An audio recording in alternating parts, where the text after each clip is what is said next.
episode 7 episode. Signing, George, bye-bye. The MLB is finally back after many arguments going back and forth. Baseball is finally back on the sports grid. Plus, more crazy news in the NBA about the bubble in Orlando as well. Hello, everybody, and welcome inside the Sergeant's Lab. This is episode 7 of the podcast series, once again joined by John Laconje. How you doing today, brother? I'm doing good, man. Doing good. I've been working on this giant feature for the past few days. By the time this episode comes out, the article will have already been done. For those of you who follow me through different spinners, you already know what the article is. I'm not gonna spoil it, but I think it's pretty good. So like I said, when it comes out, when this episode comes out, the article will already be out. So, but I was just been grinding. Speaking about Twitter, the Sergeant's Lab has a Twitter page. Details will be in the link in the description, as well as our Twitch stream, as our Twitch page as well. Both twitter.com/sergeantslab and twitch.tv/sergeantslab.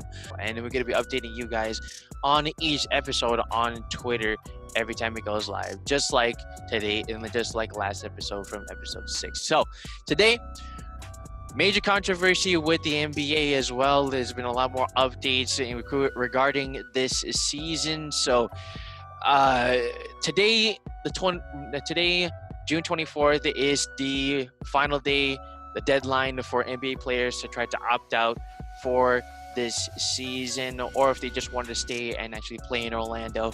So as of now, we only know two players have actually opted out. Most recently with Avery Bradley opting out for the Lakers, Trevor Ariza, and Davis Bertans of the Washington Wizards. There's only been 3 of them so far. There's probably others as well, but they're just, those 3 are just the well-known players that have been decided to opt out. So, John, why don't we take a look at the details regarding the NBA bubble in Disney World? Because this is actually it's long, more of 100 plus page review of a summary of what this plan actually is supposed to be entailing. Yeah, no, this plan is extremely detailed. I believe in terms of the hotel situation, you have the higher seat teams that we stay in the more nicer hotels, while the lower seat teams we play in the decent hotels. Although, in my opinion, I don't think it matters, but it's Disney World, so all the hotels are pretty nice, and at least in my opinion, I think they'll be fine. I believe in terms of the actual games itself, they're going to be having at least two games going on at the same time, which is the whole point of the NBA wanting to relocate to Orlando or Las Vegas. They wanted to be at a site where they can run multiple games at the same time. And the games are going to pretty much be going one after another. So they'll have 2 games. Let's say they have 2 games going on at once. As soon as those 2 games are done, they're going to have another 2 games going on, and so on and so forth. And while the teams are waiting for their games to be played, I believe they'll be in the lounges, and there'll be games with NBA 2K and with other refreshments and whatever what have you. And in terms of the actual game itself, from what it says, it seems like if the players are, say, in the first row of the bench, they will be required to wear a mask. Even on the bench during the game, obviously they'll take off the mask while playing in the game. And in terms of the coaches, I believe with the coaches who are over the age of 55, so that would be Greg Popovich, for example, they will be required to have a precision near them at all times. Now, I'm not sure how enforced this rule is going to be, because the coaches, sometimes they like to stand pretty much at mid-court while the game is going on. So, like, I'd be hard to believe I've seen a physician standing right next to the coach the entire game. But we'll have to see. In terms of the other rules, I think that's pretty much it. Yeah, I mean, for someone, and also just to go into details about what life will actually be in Disney World, according to the article right here on ESPN.com. All of these players will be self isolated in their hotels up to 48 hours, until they undergo two negative COVID-19 tests. Each hotel that these players will be at, which are three of them as of now. There will be players that will have the players' lounges will have video games, card tables, ping pong, and other recreational activities.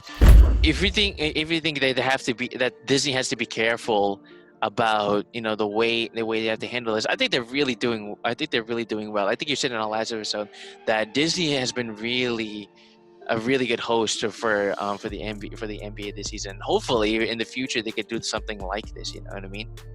Yeah, absolutely.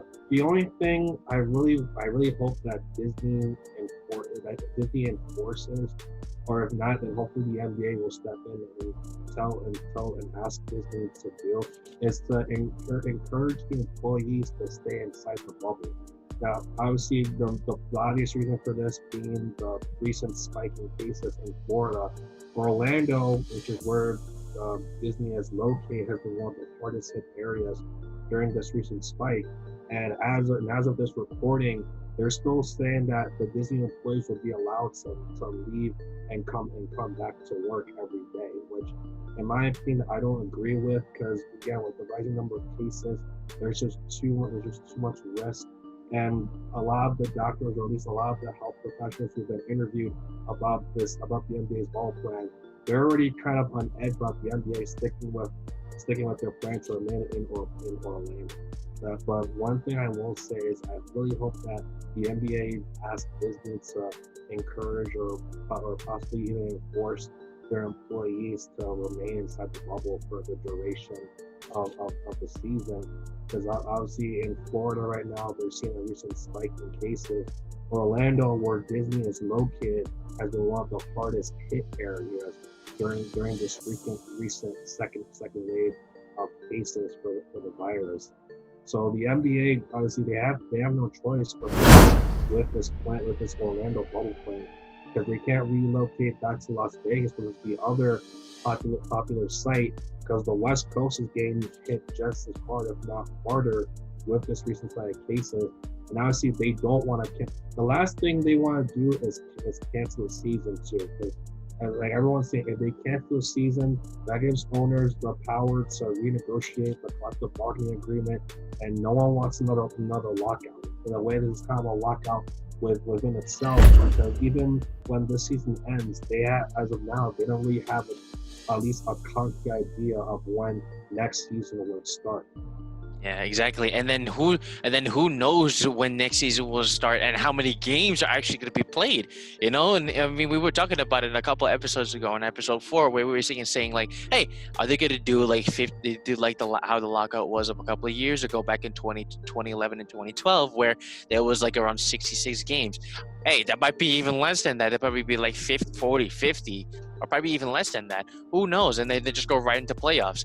That's not fair. That's, first of all, not fair for some of these players that have actually just been really bombarding themselves and really, putting up effort into every single game that they play. Especially some of these star players like LeBron James, Kyrie Irving, and Giannis Antetokounmpo.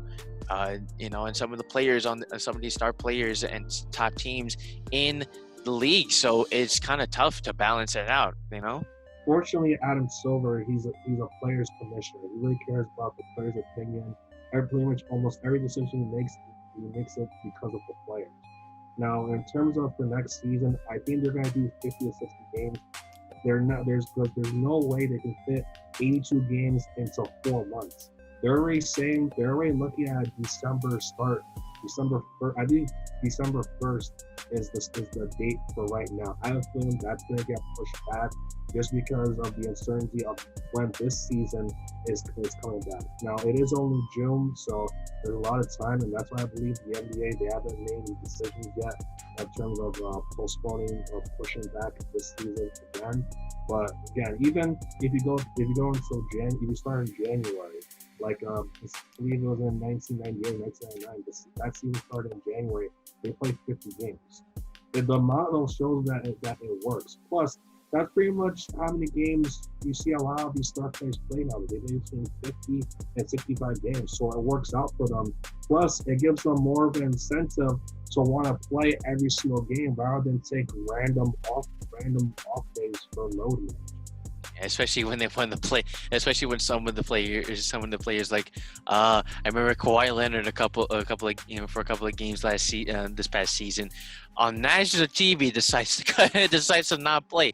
So I mean, hey, I think it's better for them, for all these teams to actually first of all get the recognition that they deserve, and to also get the playing time that they actually need, because hey, first of all, they're getting paid for this, but hey, it's the game that they actually love to play. I'm going to also go to just straight in more details, just based on the details of the plan itself. In terms of guests, after the first round of the playoffs, each 8 of the remaining teams will be allowed 15 to 17 hotel rooms for player guests. The number of rooms will be allotted to teams to be equally to the number of players that they have on campus, and they will pay for the rooms and their guests as well. So players and teams will have their own chef. They have their own chef that they can actually have and cook their own food. Getting food from outside is very, very limited, and also the fact that with all the craziness going by, there's no other way to, as you mentioned, there's no other way to put this whole process together except in Orlando. Recently, as recent as yesterday, California and on the West Coast has spiked up to around 5,000 cases in just a matter of a couple of days. So there's no way that all of this is gonna keep happening. And the problem is, Florida is also getting spikes up in cases for COVID-19 too. So this is gonna be a major controversy, man. Honestly. Yeah, no, I didn't realize the numbers were that high. If that's the case, then Las Vegas is definitely out of the question. At this point, it's Orlando or bust. Now, in terms of the players being allowed to get food from outside, I'm surprised that the NBA would even allow the players to get food from outside. Anyway, I imagine that if you want to make sure your players stay healthy, then ordering food from outside would be cut off completely. But like you said, it's probably going to limit it. I imagine they're going to give the players a list of places which they feel are reliable for the players to order food from. Because obviously, we don't want another Michael Jordan flu game situation. Although obviously that was much different, but that's just. He still scored over 40. He still scored over 40 points anyway, and it wasn't a playoff game, so. No, I know that was a random example. That was just the most recent one I could think of. So, but yeah, no, that'll be really interesting. That's really interesting. I like the plan overall. Obviously, there's some holes in it. There's some concerns, but I think it's just something that you're not going to really see the full extent of how it works until they just get into it. Now, it's June 24th we're recording this. I believe the players are supposed to report to Orlando on July 7th, if I'm correct. If not, we'll double check that. But yeah, that's in only 2 weeks. So in two weeks, it will only be 2 or so podcasts from now.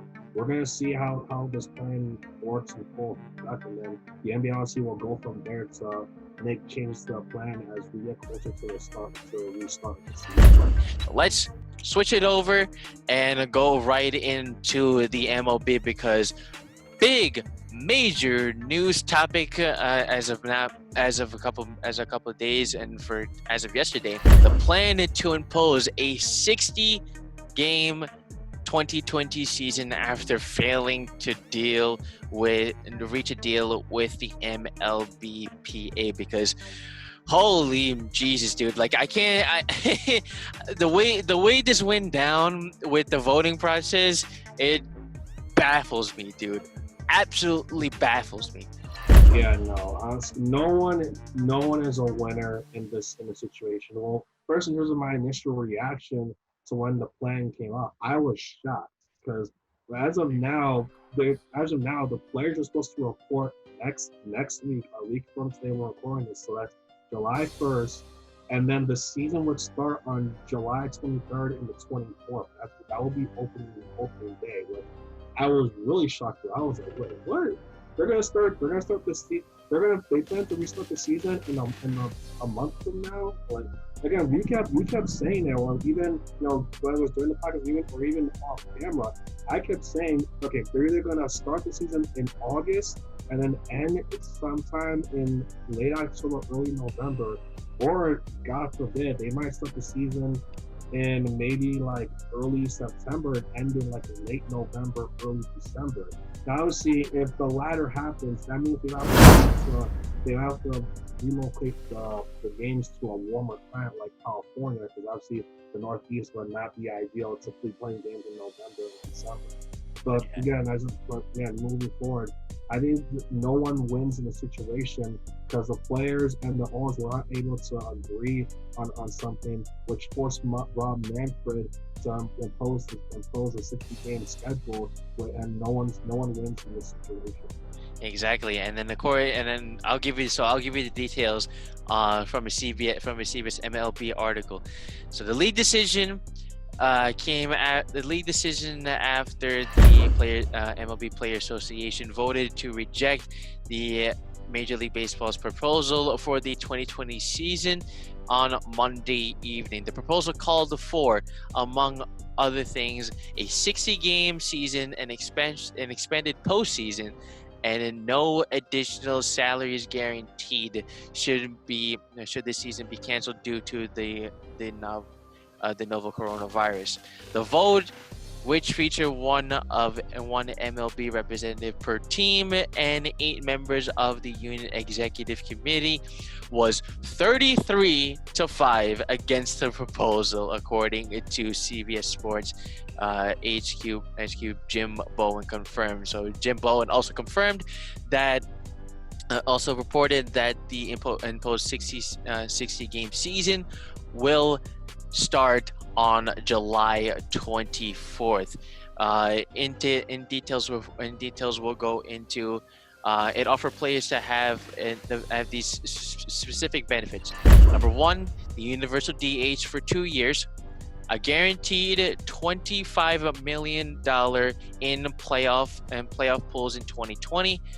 $33 million if forgiving salary advances that would increase the take-home pay of 61% of major league players, for overall earnings of players of 104%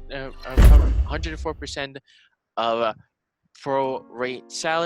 prorated salary, and 5, over the last 2 days, the MLB has agreed to remove the expanded postseason in 2021 in order to address these player concerns. So what do you think of all of this, with all the major controversies that the MLB has tried to get the season going? It's just like, again, I'm staying with what I said in the past. I still think that it's the players. They deserve to get the maximum amount of value that they're worth. It's a shame that the players and the owners just couldn't come to an agreement on the situation. You're talking about the vote right there. The fact that the players downvoted the owners' proposal. It was 33-5. It wasn't even close. That tells me that throughout this entire process of them going up, the players and the owners going back and forth and trying to figure out something, they haven't even come close on an agreement. Remember, when we last recorded, the players union came up with that statement saying that the owners have been negotiating in bad faith. And I think that's actually been true, because again, the fact that you download something so like from 33 to 5. That's just amazing, crazy in my opinion, and that's why like I said, no one wins in the Super Bowl. Even the fans, like from what I've been seeing on social media, the fans are frustrated just as much as the players are. We all just want to see baseball back, which at least baseball's coming back. Overall, I am happy as a baseball fan, but I imagine like a lot of fans, at least a bittersweet taste in their mouth that they just don't come to an agreement. And I was feeling this is gonna have some long-term consequences. I'm not talking just for a year. I'm talking about the next five to 10 years. Exactly. And what's the future going to be like for both the NBA and the MLB and other sports around the country? Who knows, especially with COVID-19 still going around. Now there's the other factor is that 40% of players aren't going to make more than $100K this year. How crazy is that? That's insane. That's really insane. Like I feel really bad for the players, because I imagine a lot of that is gonna be the lower tier guys who they're barely holding on to a spot on the roster. I believe that's probably part of the reason why the minor league baseball, they're planning on suing the insurance companies who are in charge of baseball, just because a lot of those guys, this is their livelihood. Well, at least for a lot of these guys, their livelihood, but they can't. So obviously, this is their job. Like this is how they make money. It's not like they have a second job on the side. Nope, exactly not. And then, as much as it's like a big controversy with all that, is, I mean, I can't even wrap my head around the whole entire process of this, but it's what they can do for now, because I mean, amidst this whole like craziness, I mean,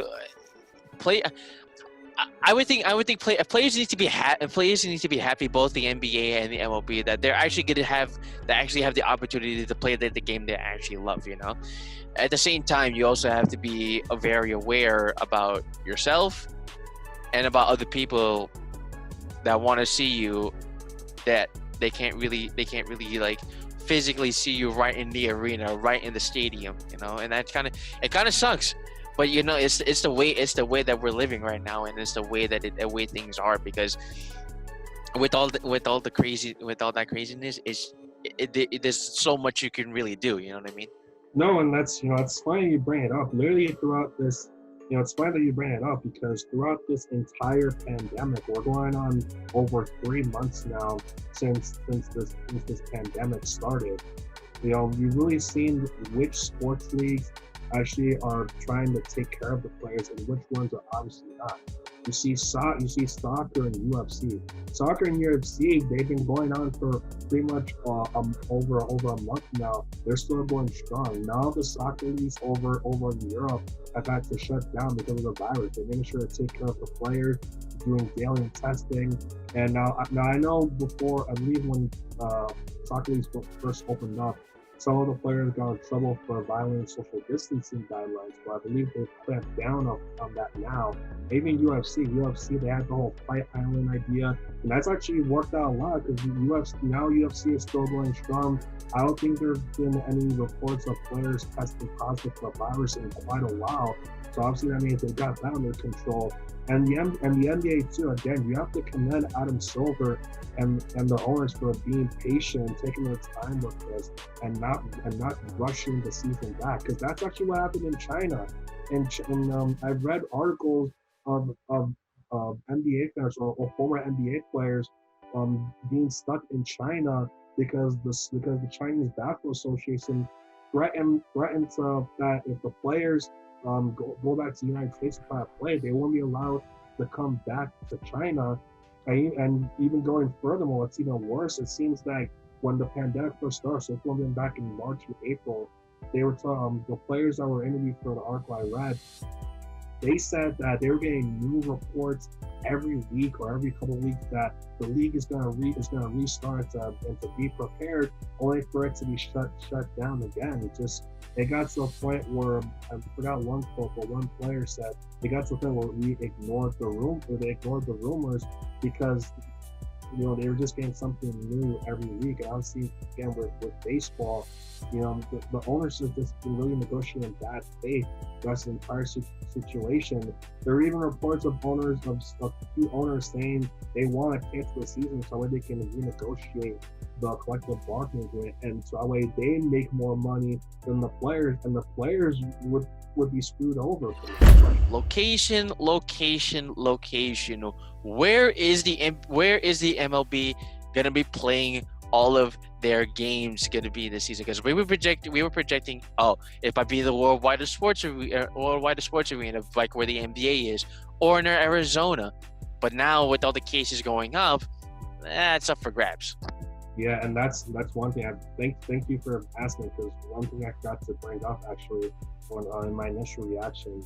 Don't be surprised if they push back the season to later than July 24th, because recently they had to shut down all the facilities in Florida because I believe as many as 40 players and team staff has contracted the virus down in Florida.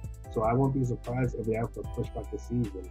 Now, in terms of location, I think Arizona would have to be your best bet because Florida, we're seeing a recent spike in cases. Now, I know the West Coast, they're getting hit pretty hard, but in terms of baseball, Arizona just makes the most sense because you have a lot of spring training facilities, plus you have the Arizona Diamondbacks, Chase Field where they play.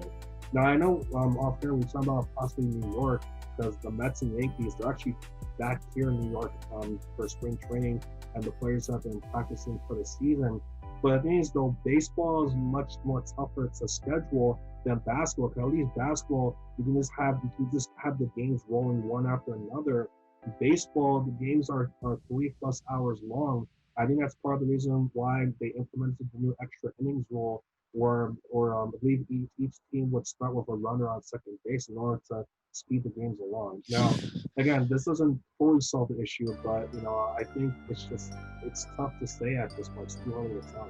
Yeah, I mean, and again, when we were talking off camera about this, I really hoped that they would actually put like some of the games here in New York with both the Yankee Stadium and in Flushing with Citi Field. However, first of all, it's New York. You never know if the cases are gonna start rising up again after the decline we've been having for the past couple of weeks. That, and also, okay, there's you have the two biggest fields here, but then that's really much it. The Worldwide Sports Arena has a bunch of baseball fields that the MLB can actually use. And then same thing with Arizona. Arizona has a very good facility in itself as well with the Diamondbacks. So I mean, it's up for grabs for some of them, but I mean, in my opinion, I hope that it would have been here in New York. But then again, there's like a bunch of there's like over there's millions of people here in New York just in it itself. No, yeah, that's exactly right. Now, luckily, we have been doing a good job here in New York in terms of the decline of cases. Again, at least compared to the other states. But yeah, no, like you mentioned, I don't think it's just feasible enough to do it through New York because you never know when things can ramp back up. Yeah, so I mean, hey, again, we're glad that the fact that both the NBA and the MLB has actually been solidifying a lot of more news to the public, especially with the MLB going in full stride for this season and actually making a good case so they can actually come back for this season. Because honestly, if they would, it would have been either Arizona or just let them cancel the season. The same thing goes for the NBA. If it's not Florida and the cases spike up and the cases keep spiking up, cancel the season. That's all you got to say, man. Honestly. Yeah, no, exactly. It's gonna be really interesting to see, what both of these sports leagues do. Like, we still have a lot of time, and again, it's only the end of June. We still got a whole month to go. Now, hopefully, Florida they turn things around. It has only been, I believe, a week or two since the cases have spiked up. But that's why I think, at least for now, the league should, at least for the NBA, they should stick with the Orlando bubble plan. But I believe if if by the time the players have to report to Orlando, which again is in 2 weeks, if in 2 weeks the situation is not getting better, tell the players to hold off on reporting to Orlando. Well, I believe the teams are each going to fly via charter jet in their respective cities. So, as we mentioned before, that the Sergeant's Lab has a new Twitter page, aka twitter.com/Sergeant's Lab. And same thing on Twitch. We'll be streaming on Twitch for both NBA 2K and Call of Duty Modern Warfare. We've been playing a lot of that recently.